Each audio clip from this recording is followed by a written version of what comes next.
you only have half an hour approximately, Pauline? Well, I have a short time. All Okay, right. so So I just want to mention, I'm a good friend of Gerd Stern. Oh my goodness, yeah, You remember? He was there in '63 with you at the Tape Center. You remember that? yes, of course. Yeah. wow. Yeah, he's done this great oral biography at San Francisco University or something out there. Uh-huh, They have this booklet, and he goes through everything, starting at Black Mountain College, yes, 1950 or something. right, He has incredible history. He basically interacted with everybody yeah, in what became the counterculture or different arts, even up to MIT. right. And I've done a 24-hour interview with him. It was done over several months. Oh my I can goodness, send you a link if you'd like to hear. We go into the detail of that long book, mm-hmm, and plus things that he didn't talk about. right, I'm sure. So I'll say hi to him for you. Okay, please do. Yes.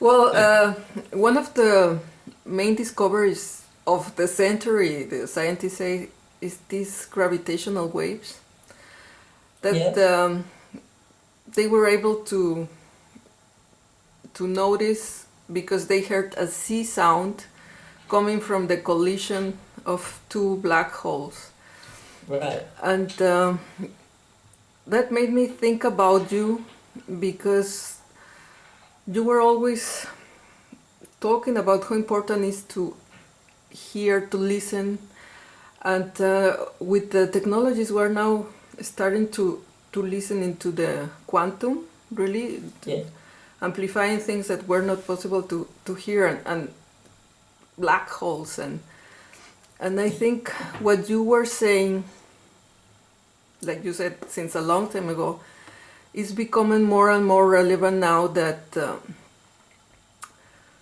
sound is becoming also really important in the evolution of technologies, and they say this is going to change all physics, and they even think teleportation might be possible using sound, and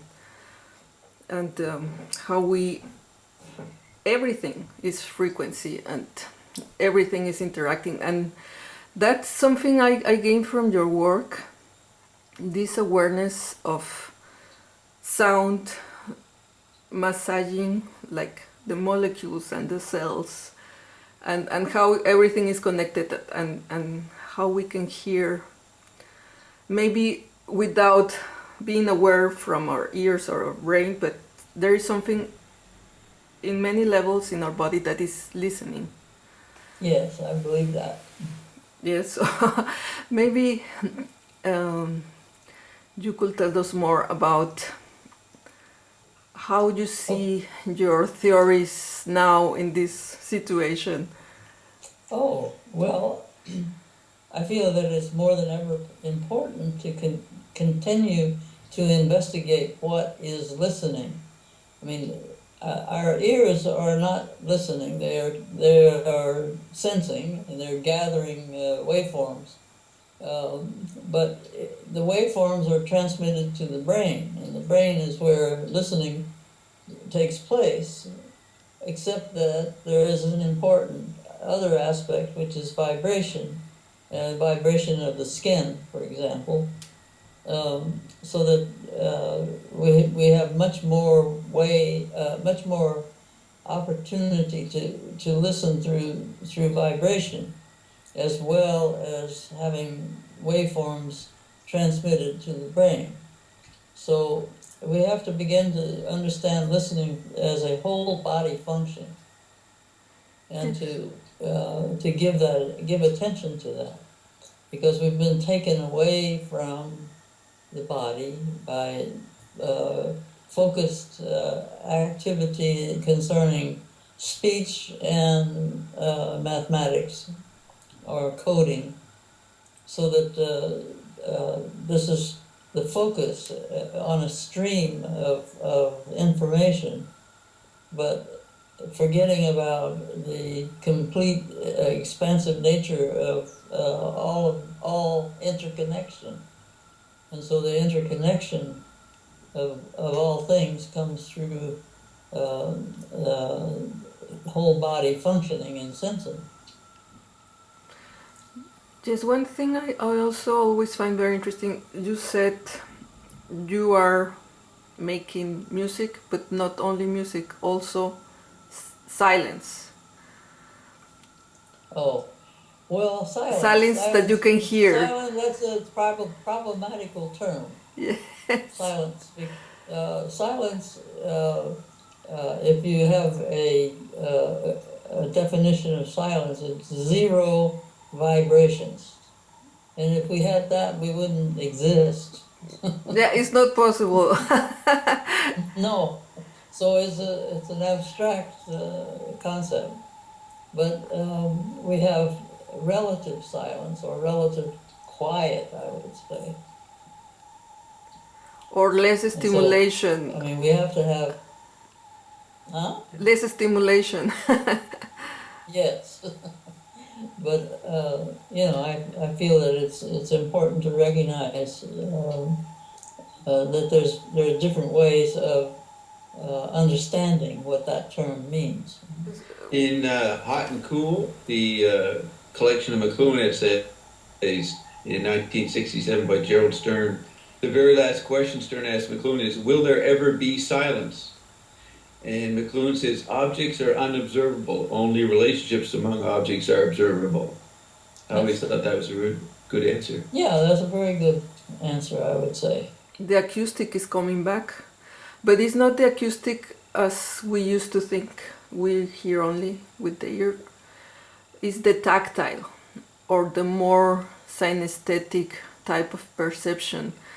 Mm-hmm. And there are now some technologies like they're developing these brain interfaces, and there is also like there is a man, I forgot his name, but he has a type of interface because he's colorblind, mm-hmm. and this allows him to listen to color. Yeah. I'm yeah, sure. I remember that. Yes. So, how do you see technologies expanding our hearing?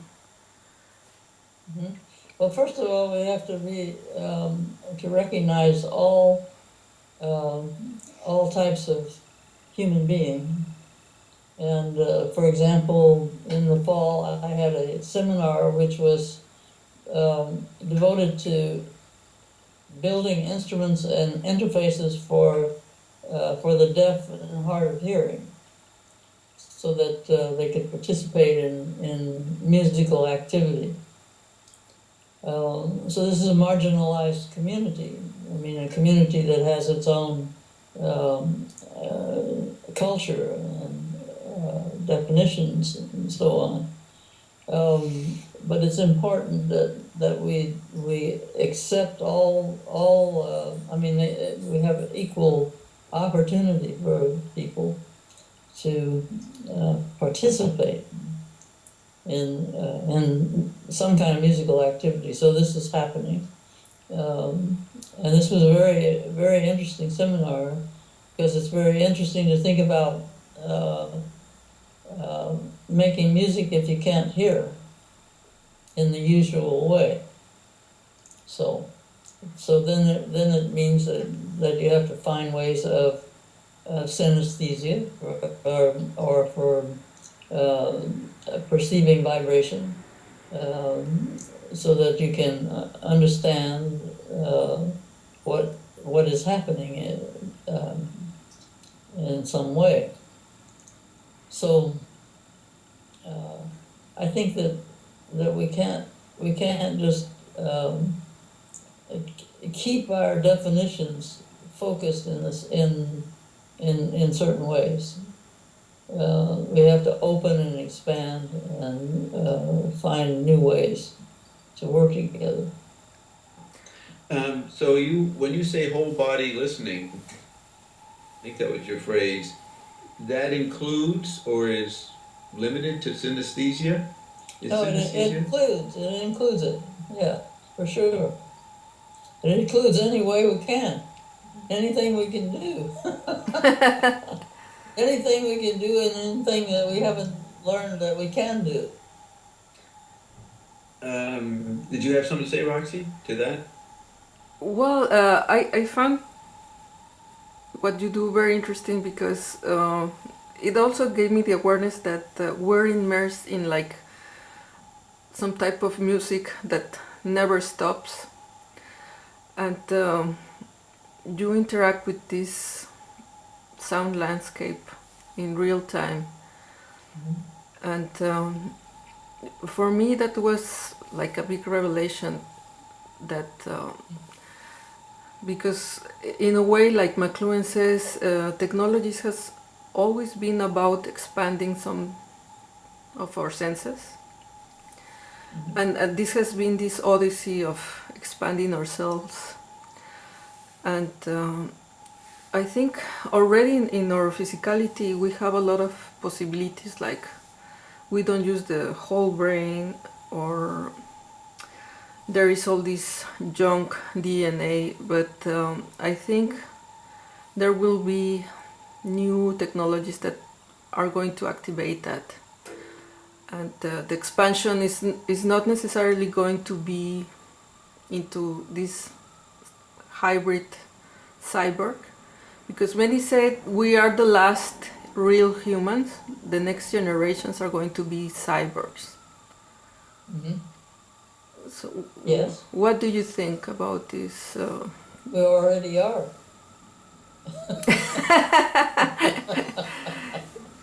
Look at us. Yeah. Look at that. I have my little earbuds on. You got your headphones. You got your big microphone there. McLuhan said that the telegraph changed the newspaper.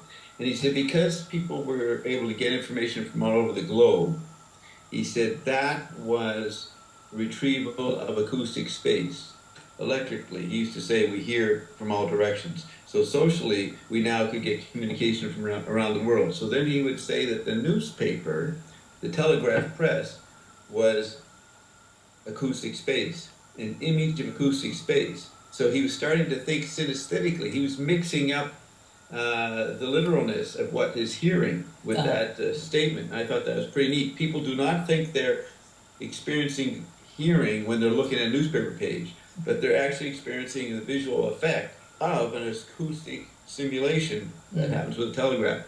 That I see that as a kind of mixture in pushing the definitions of acoustic space and other senses that came from Finnegan's Wake. Did you ever look at Finnegan's Wake, or did you ever think about Finnegan's Wake and what Sure. Joyce was trying to do? Sure. Were you aware of that, like in the 50s, as a young person? Yes, I was.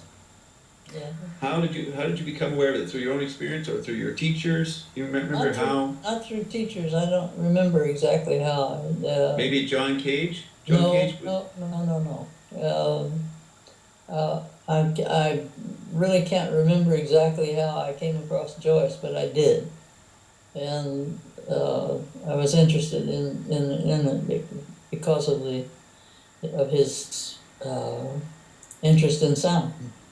Right. I used to ask McLuhan which came first, the ear or the eye, and he says, well, we're still working that out, but he would in his writing say that Finnegan's Wake shows the ear as the ground sense. Well, and he it would did. capitalize ear. Well, I would say that the ear is the primary sense. It's the first to develop. And What about touch? How does touch relate to, McLuhan called it audible tactile, yes. our present experience. So Yes, well, I think the kinesthetic is there as well, because the ear, has also a lot to do with balance. Proprioception. Right. Yeah. Exactly. But I differentiate between hearing and listening. Yes, I've heard you talk about that. Right. And so when you say what is listening, it's not like give me a definition of listening. The question means what in my being is listening. right, exactly. It's like our whole being is listening, actually. Sometimes, but not always. But it could. Go ahead. Well, I mean, because it can be shut down. listening can be Right. shut down, but what comes into the ear is not shut down. So the journalist says, are they audible? Meaning different tones. And Frank says, yeah, they're quite audible, but they happen in between the two real things. So if you vary those two tones slightly, all this mass in between shifts. And so Pauline's created a piece where the tones are varied slightly, and the whole thing is fed into a system of tape plays. And so when played back on top of one another, it makes a certain thickness, a bandwidth of non-existent madness. Some of the things that we do function on a related principle. Some of the ideas are below the level of human consciousness, and some of them are above the level of human consciousness. And in the middle is this peculiar byproduct, which is the manifestation of what those ideas are. Right. So then he says, does that sound a little bit too abstruse for you? So the journalist is laughing. He goes, no, I'm just laughing because I wondered how many of your listeners pick up on that. And Zappa says, well, none of them do. He says, none of them do. And then he says, and this peculiar monstrosity, meaning what he's made, has been manufactured and distributed by an industrial mechanism which gives it this other weird dimension. And some of the albums we put out, the content of the album is completely irrelevant to the concept of the album. Mm-hmm. And then it goes on, the journalist says, no, Frank says, do you follow me? And Paul, the journalist, says, yes. Did the radio executives you lectured understand that? And he says about 3 out of 100. Oh, really? They were not millennials. So I became aware of your work. Were you aware that Frank said that year? I didn't. I'd never heard that. What you just quoted to me is fairly new. I do know that he knew about my work and that he had mentioned me sometime somewhere, but you never met him. No, you never talked. We never met. No, we never did meet. No. Did you ever listen to his albums? No. Oh, okay. Because later when he worked with the same clavier in the 80s. Okay. And he'd be working in the computer domain. I don't know what he was doing, but he said he was composing with digital dust. That's interesting. Yeah. When I hear you're talking about quantum listening and subatomic levels, that's like digital dust. If you're a cyborg, we have to include the digital technology within our whatever scientists call our subatomic properties. Yes, for sure. So I thought that it would be. I'll have to go and listen to it. Maybe you can send me some recommendations. Yes, we can do that. And since we're talking about Frank, he was a great fan as a teenager of doo-wop, and he incorporated doo-wop in his work. As a young woman, did you listen to that kind of music? I listened to all kinds of music, and I came up on country music and Dixieland and jazz and classical music and all of those kinds of things. Where were you living? Houston, Texas. So that would be rare to be aware of modern abstract music, avant-garde music in Texas in right. the 40s and 50s? In the 40s and 50s, yes. Although I had gotten as far as Schoenberg, but I wasn't introduced to, let's say, Stan Kenton came to town. Yeah. I heard Stan Kenton. But I think the most interesting music maybe was by some jazz players. But then when I left in '52, I went to San Francisco, and then I began to connect with other music. I was at Monterey for that festival where Jimi Hendrix burned his guitar. 1966. Yeah. Why were you there? Well, just because you were interested? Yeah, sure. Why not? So you weren't trying to be a something like Glenn Gould, work in the city hall, the concert halls. You weren't. No, motivate that way? not necessarily, although I did, you know, and I mean, my interest in the 60s was working with electronic music in the San Francisco Tape Music Center. Are you aware of the book, the San Francisco Tape Music Center, No. 1960s counterculture and the Avant-Garde? No, I don't know that. That's University of California Press. It's edited by David Bernstein. Well- That would give you a lot of information. Did you meet Schoenberg? No, Yeah, I mean Stockhausen. Stockhausen. I did meet Stockhausen. Was he? He was in San Francisco for a time. Well, Roxy was a student of Stockhausen. Oh, really? Yes. Well, Yes, he and, did some seminars and at she the has some Technical very- University. There's some interesting stories about. I'm sure. Well, But he was there. You go ahead. I met him in some seminars in the Technische Universität here in Berlin. Mhm. But he was really into his mystic phase, and Yes. Right. yeah, kind of at the lost time it. he made a piece where each character had like three different aspects, Mhm. three bodies, Yeah. like a dancer, an instrument, and a singer. Mhm. And he was using a lot of panning, that's Yes. round Mhm. sound.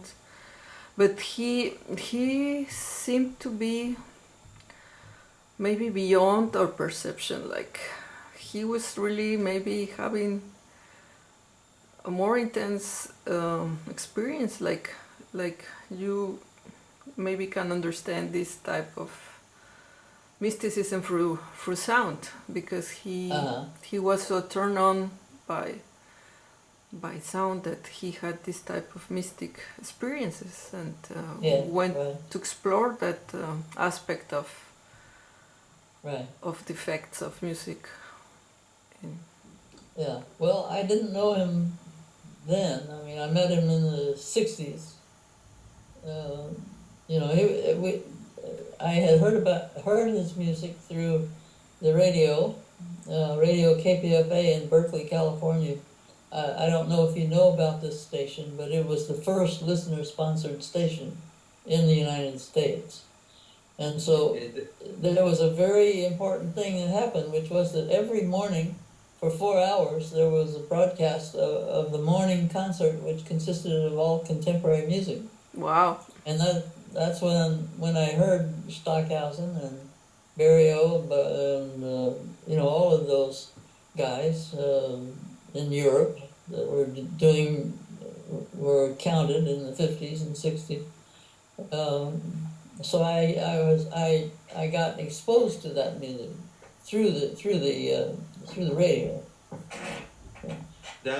And Gerd Stern was one of the original sellers of the little gadget with Lewis, whatever the guy who started Lewis somebody, and Gerd distributed the little FM frequency things you had to pick up the station. Hmm. You remember those little gadgets at No. the beginning? I don't remember that. I remember. So, I had. Did you listen? Are you talking about listening in the 50s or 60s to In the KPFA? 50s. Yeah, that's when Gerd was there. Mm-hmm. I'm sure he probably talked about it at some point with you when he met you in '63 at the Tape Center. Yeah. Lewis Hill was his name, the founder. Yes, right. He's the Yeah. founder, right? Yeah, and you know that Gerd engineered Alan Watts in the early '50s Mm-hmm. and on KPFA. I've listened to Alan on that radio station too. So I guess KPFK and maybe WBAI were doing those kind of morning broadcasts, maybe not, but at least in Berkeley, you're having a unique audio experience that was That's very right. rare It for was. Americans. It was very rare, and I'm very aware of that, and also very appreciative of the fact that I got a musical education from that radio station. Right, yeah. You know, I have a long relationship with KPFA. And Charles Amerkanian, with his other minds, has just donated the whole archive to the University of California in Santa Cruz. Ah, And so the next 2 years, they're going to be organizing that so that it's researchable. Yes, Have because you ever heard of Mae Brussel? You've No. never ever hear her on the radio, a journalist, researcher into the Kennedy assassination? Not that I recall the name, no. Yeah, her archive was given to Santa Cruz also. Oh, amazing. Yeah, Yeah. many years of broadcasting up Yeah. in Carmel. Yeah. Okay, Roxy, back to you. yes, well, I just wanted to mention how hard was before, like to have these records. It was not easy to find them in any store, like in Mexico City, for Right. example. It was one had to order from somewhere, and we used to get together different composers and look, I got this record and play it for everybody. It's not like now you have access to all ages, all Everything, yeah. Everything. music. It's a wonderful situation, but it used to be really hard because that station is really rare. That That's they right. were playing contemporary music, and so Right. much for 4 hours. You say, Yeah, 4 hours a day. wow. I mean, it's unheard of today. I mean, but Yes, and I also wanted to go back to. You can still find the music on the internet. Wow, the Okay, podcast. Yes, I would like to go back to the piece where that turned on Zappa into you, because I find it very interesting. How did you came to that idea to mix these frequencies that are beyond what we can hear, higher and low frequencies, and then Well, it's because I play the accordion, and my teacher taught me to listen to difference tones. So as if you play two very high notes on the accordion and pull very hard on the bellows, you can hear the difference tone. So I always was fascinated with that. But one day I was in the tape center staring at the oscillators, the tone generators. You know, they have big dial. You could turn like this, and you get or whatever. but there was no way to manipulate those dials to get anything significant. So I was looking, and then I saw, you can set this beyond the range of hearing, and you can also set it below the range of hearing. So, but what I did first was to set two of the oscillators above the range of hearing, not far apart, and know that a different tone would be generated. And so then I was listening for it, and I didn't hear it, so I thought it probably needs to be amplified. So I put an amplifier in the line, and boom, I got a difference tone, which was a very thrilling moment for me. I was there alone. you have a date? You have a date for that? Huh? 65, 69? No, not that late. It was earlier than that. It was Wow. maybe 64 or something like that. 63, How many- 64. How many years were you at the tape center? From the time, let's see. Well, I know you were there in 63. yeah, I was there. Ramon's in there, and I started. We started a activity at the San Francisco Conservatory, and this was where the first manifestation of the studio was. I did the first tape piece at home with my tape recorder.